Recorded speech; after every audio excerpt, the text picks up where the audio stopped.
नमस्कार स्टूडेंट, स्वागत है आप सभी का मेरी यूट्यूब चैनल मिक्की मिन में। तो स्टूडेंट, इस वीडियो में आप सभी को BLIE 226 का ब्लॉक 4 का यूनिट 14 में कराने वाला हूं, जो कि है ह्यूमन रिसोर्स प्लानिंग। इससे पहले हमने यूनिट 13 करवा दिया है ह्यूमन रिसोर्स मैनेजमेंट का। और आप लोगों ने अगर वो वाला लेक्चर नहीं देखा है तो ऊपर आई बटन पे क्लिक करके वो वाला लेक्चर देख सकते हैं। तो चलिए स्टार्ट करते हैं। इसमें क्या है ह्यूमन रिसोर्स प्लानिंग में। तो इसमें क्या है, ह्यूमन रिसोर्स का प्लानिंग कैसे होता है, जैसे कि इसमें है जैसे कि ह्यूमन एंड इंटेलेक्चुअल कैपिटल, फिर ह्यूमन रिसोर्स डिस्ट्रीब्यूशन कैसे होता है, why is human resource planning, need and purpose इसमें आ जाते हैं। फिर changing scenario of Indian library and information science, जो कि हमारा मैन पावर से अब मतलब जैसे कि पहले जो था वो लेबर इंटेंसिव था, अब क्या हो गया है, अब टेक्नोलॉजी ICT डेवलपमेंट होने के कारण बहुत सारी चीज़ें इसमें चेंजेस आ गई हैं। फिर एलिमेंट की बात करें जो कि HRL प्लानिंग एंड पॉलिसी में आता है, तो वो सब इसमें हम डिस्कस करेंगे। उसके अलावा man power planning for library and information institution in India. तो ज़्यादातर जो क्वेश्चन आपको देखने को मिलेगा वो इससे मिलेगा, जैसे कि ये 14.4 है, changing scenario of Indian library information centre, and 14.6 man power planning of library and information institution in India. मतलब कि जितनी भी ह्यूमन रिसोर्स प्लानिंग है, ह्यूमन रिसोर्स मैनेजमेंट है, तो उन सब का रिलेशन लाइब्रेरी से क्या है, या प्रेजेंट डे लाइब्रेरी से क्या है, या चेंजिंग सिनेरियो से क्या है, इस तरीके के क्वेश्चन आपको देखने को मिलेगा। तो इसीलिए आप लोग इसको भी कर ले सही से। तो चलिए स्टार्ट करते हैं इसमें। तो what is human resource planning. Human resource planning होता क्या है, तो फंडामेंटली अगर इसकी बात करें, matching human man power force to the strategic and operational need of an organization and securing the full utilization of these manpower force for obtaining fully and goals and objective of the organization। वो ये सारी चीज़ें planning में क्या आता है, जितनी भी जो ह्यूमन रिसोर्स है उसको कहाँ कहाँ पे हम प्लेस करें, क्या क्या प्लान करें कि हमारा जो ह्यूमन रिसोर्स है उससे हम ज़्यादा से ज़्यादा एक्सट्रैक्ट कर सकें। और उसको ऐसा नहीं है कि बिल्कुल हम उसको कॉन्कर ही करें, हम उसको मतलब उसको उस लेवल तक भी कि वो अपना सेटिस्फाई भी हो अपने काम से, और हमें एज अ ऑर्गेनाइजेशन हमें भी सेटिस्फेक्शन मिले कि हाँ हम हमारा जो हमने जो प्लानिंग किया है उस तरीके से ऑर्गेनाइजेशन जो है वो अपना ऑब्जेक्टिव जो है वो फुलफ़िल कर रहा है। जैसे लाइब्रेरी की बात करें तो लाइब्रेरी में क्या है कि ह्यूमन रिसोर्स जो है वो बहुत ही इंपॉर्टेंट रोल प्ले करता है, क्योंकि वो डायरेक्ट उसका कांटेक्ट किससे होता है, हमारे यूज़र से। तो ह्यूमन रिसोर्स उसमें जो वर्कर होते हैं, अगर वो सही से काम कर रहे हैं, अच्छे से बात कर रहे हैं, अच्छे से मतलब वो टाइम ज़्यादा नहीं लगा रहे हैं, बहुत सारी मतलब चीज़ें होती जो आपने और भी पढ़े होंगे, तो वो सब जो है अच्छा जो लाइब्रेरी के कुछ बेसिक प्रिंसिपल को फॉलो कर रहे हैं, तो क्या होगा कि हायर प्रोडक्टिविटी आएगा, जो हमारा कस्टमर सेटिस्फेक्शन होगा वो भी बहुत हायर होगा, और हमारा जो वर्क फोर्स है वो भी सही से उसको भी अच्छा लगेगा। तो इसीलिए कि कहाँ कहाँ पे कैसे प्लान करें, कैसे प्लेस करें, वो सब इसमें आता है। तो इसमें छोटा सा अगर क्वेश्चन अगर 5 नंबर में आएगा तो word define human resource planning, तो इससे डायरेक्ट क्वेश्चन तो वैसे बहुत ही कम आते हैं, बट फिर भी आप इसको देख सकते हैं। Human and intellectual capital, human और इंटेलेक्चुअल कैपिटल में क्या क्या आते हैं, जैसे कि theory of human economic and viewing human resource as a human and intellectual capital. Human को इंटेलेक्चुअल कैपिटल की तरह का मतलब देखा जाए, जो कि इंटेलेक्चुअल कैपिटल मतलब एक बार हमने ह्यूमन को जैसे कि किसी भी व्यक्ति को आपने हायर किया तो एक तरह से वो कैपिटल है आपके लिए, मतलब वो इंटेलेक्चुअल, वो अपने दिमाग से आपको प्रोडक्टिविटी निकाल के देगा।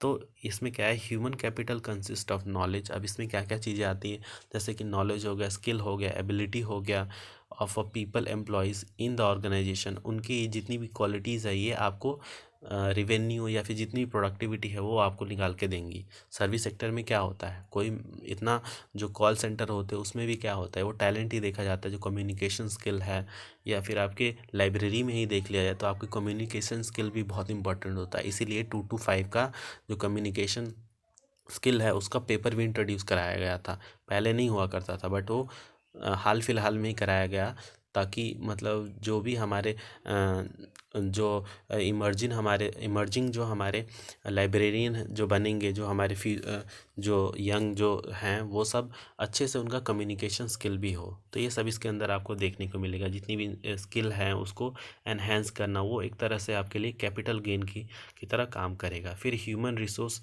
डिस्ट्रीब्यूशन में क्या आता है कि ह्यूमन एंड इंटेलेक्चुअल कैपिटल, जो अभी हमने इंटेलेक्चुअल कैपिटल के बारे में बात किया, is distributed in various major in the man power force employed in an organisation.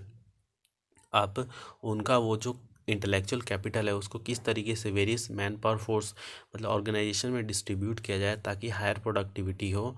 with the intellectual capital is concentrated at the top management who have the duty and responsibility to lead the organization।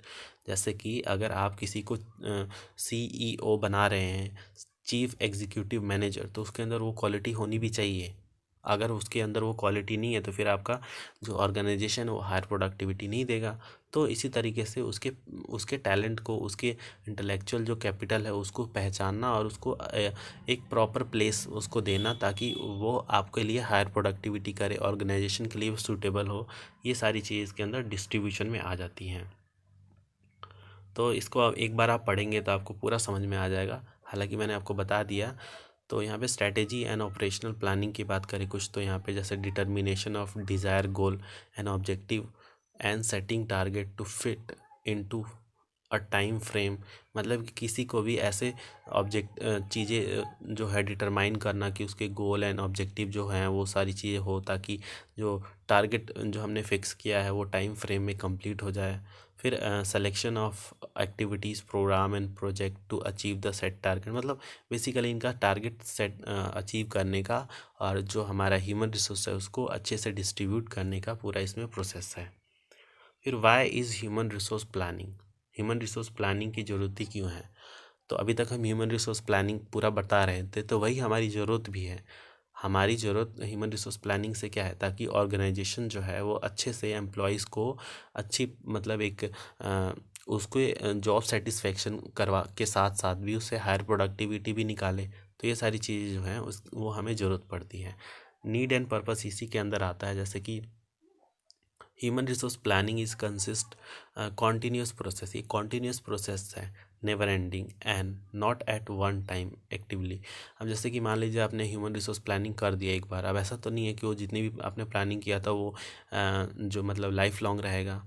उसमें से कुछ लोग retire होंगे, फिर कुछ लोगों को मतलब वो जॉब रोटेशन भी आपको करना पड़ेगा, जॉब एनरिचमेंट करना पड़ेगा। तो उसके द्वारा फिर आपका कॉन्टीन्यूस प्रोसेस चलता रहता है। उसके अलावा अगर बात करें, HRM is a much match the selection and recruitment process of man power. So अभी मैं आपको यही बता रहा हूँ कि selection process, recruitment process and placement process ये सारा इन्वॉल्व हो जाता है इसके अंदर। क्यों? क्योंकि हमें ऑर्गेनाइजेशन के ऑब्जेक्टिव को भी मीट करना है और हमारे जो मैन पावर है, जो वर्क फोर्स है, उसको भी हमें मतलब सेटिस्फेक्शन देना है। साथ में हमारा जो मेन जो अगर लाइब्रेरी पॉइंट ऑफ व्यू से बात करूं तो हमारा जो हमारे वर्कफोर्स है उनको जो हमारे यूज़र के लिए सेंटर्ड बनाना है कि उनको ध्यान में रख के वो अपना वर्क करें। तो ये सारी चीज़ इसमें आएंगी। उसके अलावा इसमें क्या है, changing scenario of Indian libraries and information institution. अब क्या कि जैसे कि पहले क्या हुआ करता था कि ज़्यादातर मैन पावर हुआ करते थे, पर अब क्या हुआ चेंजिंग सिनेरियो में कि मैन पावर का थोड़ा कम हो गया और ज़्यादातर टेक्नोलॉजीज आ गई। तो उसमें हमारे जो हमारे ह्यूमन हैं उनको उस मतलब उस सिनेरियो से निकाल के अब टेक्नोलॉजी के साथ उनको मतलब एक ट्रेनिंग देना, वो भी एक तरीके से बहुत इम्पॉर्टेंट है इंडियन पर्सपेक्टिव से बात करें तो। A number of factors can be attributed to the fast changing scenario of Indian libraries and information institution। जैसे कि मैंने आपको बताया कि बहुत ही फास्ट चेंज तो नहीं, बट हाँ काफ़ी फास्ट चेंज हुआ अभी रिसेंट की ईयर में ही, पहले इतना नहीं हुआ करता था। तो information and knowledge are considered today the most important, valuable and powerful force that one can bring about. अगर हम बात करें कि जो हमारे अगर लाइब्रेरी में अगर किसी को हम हायर करते हैं तो सबसे इम्पोर्टेंट क्या है कि उसके अंदर जो नॉलेज कितनी है, उसके अंदर जो इन्फॉर्मेशन एंड नॉलेज का जो कि हम इम्पॉर्टेंट मानते हैं वो उस व्यक्ति के अंदर कितना है। तो यही सारी चीज़ें हम माइंड में रख के चीज़ों को अपॉइंट करते हैं। As pointed out entire the national knowledge commission of our country has given a very significant place to library and information institution in the process of transforming our national economy into a knowledge economy. Definitely जो हमारा library है वो एक तरह से knowledge economy ही है। जितनी भी नॉलेज है उसको प्रिक्योर करके रखता है, नया नॉलेज को वो प्रोत्साहित करता है। कोई पढ़ना चाहता है तो क्या जितनी भी नॉलेज है वो कौन देता है, लाइब्रेरी से निकलती हैं। या जितनी भी हमारे ऑर्गेनाइजेशन है जो कि इंफॉर्मेशन को प्रिक्योर करके रखती हैं वो देती हैं। तो ये सारी इसमें आ जाती हैं। तो लाइब्रेरी के अंदर जो हमारा जैसे प्रेजेंट इंडियन लाइब्रेरी की बात करें तो information institution are at various stages of modernising their system and services. तो ये सारी वही आएंगी कि कैसे कैसे चीज़ें नेटवर्क के थ्रू, वेबसाइट, ये सारी चीज़ें कैसे कैसे बनती गई हैं और चेंजेस कैसे होते गए। तो कुछ चेंजेस की बात करें जैसे the nature of their collection में चेंजेस आ गए, टेक्निकल प्रोसेसिंग में चेंजेस आ गए, सीरियल कंट्रोल में चेंजेस आ गए। जैसे पहले क्या होता था, कार्ड कैटलॉगिंग होता था कार्ड पे, पर अब क्या हो गया, अब पूरा टेक्नोलॉजी से के द्वारा होने लग गया। यूज़र ओरिएंटेड, स्टाफ ट्रेनिंग, ये सब इसके अंदर इंक्लूड हो गया। तो इसको एक बार आप लोग गो थ्रू कर ले, क्योंकि जैसे कि मैंने स्टार्टिंग में ही बोला था ये थोड़ा इंपॉर्टेंट है। फिर element of HR planning and policy, कौन कौन से एलिमेंट है जो कि एचआर प्लानिंग एंड पॉलिसी में आते हैं। तो कुछ इसमें हैं जैसे कि estimating man power requirement qualitatively and quantitatively. जितने भी हमारे पास मैन पावर जो है उनको क्वालिटेटिव एंड क्वांटिटेटिव एस्टिमेशन के तौर पे हम उसको अगर देखेंगे तो हमें ज़्यादा प्रोडक्टिविटी या जितनी भी चीज़ें हैं वो ज़्यादा अच्छे से हमें समझ में आएंगी। Selecting and recruitment of the person, ये भी इसके अंदर आ जाता है प्लानिंग एंड पॉलिसी में, ये एलिमेंट में मतलब। फिर आ जाता है inductive and deployment, induction and deployment. फिर development of knowledge and skill, जितने भी नॉलेज एंड स्किल है उसको भी डेवलप करना। Performance assessment, counselling and coaching, ये भी इसी के अंदर आ जाता है। कम्युनिकेशन वेरी इंपॉर्टेंट, ये भी इसके अंदर आ जाते हैं। तो इसको एक बार आप लोग डिटेल में पढ़ना। वैसे ये उतना खास नहीं है, बट हाँ कुछ कुछ इसमें से जैसे कि एस्टिमेटिंग मैन पावर रिक्रूट में ऐसे करके शॉर्ट नोट में आ सकता है। सिलेक्शन एंड रिक्रूट में जैसे टॉप पोजीशन में किसको रखना है, कैसे सेलेक्ट करना है, मिडल एंड लोअर पोजीशन में कैसे लोगों को सेलेक्ट करना है। फिर इंडक्शन एंड डेवलपमेंट, ये सब एक बार आप ना इसको गो थ्रू कर देना, क्योंकि ये थोड़ा सा इम्पोर्टेंट है आपके एग्ज़ाम प्रोस्पेक्टिव से बात करें तो। फिर आता है हमारा इसका जैसे कि man power planning for libraries and information institution in India. अब जितने भी मैन पावर है उसको प्लान करना लाइब्रेरीज, जो कि लाइब्रेरी और इंफॉर्मेशन इंस्टीट्यूशन है इंडिया में, उसके लिए। तो सिलेक्शन ऑफ इसमें क्या आता है, selection on man power planning for Indian libraries and information institution should be read in conjunction with the section of changing scenario of Indian libraries and information institution. इसको ध्यान में रख के हमें सिलेक्शन एंड सारी चीज़ें प्रोसेस को करना है, ताकि जितनी भी चेंजिंग सिनेरियो है उसको मैच कर सके। Most of the libraries and information institution या सेंटर जो है unit in India are functioning as a constitution of various academic and research complex like university, research and development, बहुत सारी जैसे कि गवर्नमेंट मिनिस्ट्री हो गई, डिपार्टमेंट हो गया, एजेंसी हो गई, प्राइवेट एंड पब्लिक इंस्टीट्यूशन हो गया, बिजनेस हो गए, ट्रेड ऑर्गेनाइजेशन हो गया, mass media, an number of thing आपको इसमें देखने को मिलेगा। तो ये सारी चीज़ें जो हैं इसके अंदर काउंट करती हैं। A design methodology for man power planning in the changing context would have been the base for broad goal that would keep user and their information need at the center। मतलब कि इस तरीके से हमारा एक मेथडोलॉजिकली man power planning को हम मतलब लेके आए हैं, ताकि जितनी भी हमारे गोल हैं वो भी साथ में चले। उसके अलावा जो हमारा जो कि सेंटर है नीड का, जो कि इंफॉर्मेशन नीड है, उसको हम मीट करते जाएं। अगर लाइब्रेरी की बात करें तो यहाँ पे कुछ स्टेप हैं। Man power planning would consist of the following step. तो जैसे कि establishing result oriented selection, result oriented selection के द्वारा उनको सेलेक्ट करना। फिर इंडक्टिंग न्यूली रिक्रूटेड स्टाफ, जितने भी न्यूली रिक्रूटेड स्टाफ है उनको भी इंडक्ट करना, ताकि मतलब हमें नया नया मतलब जितने भी नए नए जो टैलेंट है वो भी हमें मिले, उनसे भी हम वर्कफोर्स करवाएं, काम करवाएं। Enhancing staff knowledge and skill through training, जितने भी स्टाफ हैं जिनको आउटडेटेड मतलब पुराने तौर से वो काम कर रहे हैं उनको ट्रेनिंग एंड स्किल देना, ताकि वो जितनी भी न्यू टेक्नोलॉजीज़ हैं उनके साथ वो अडॉप्ट करें।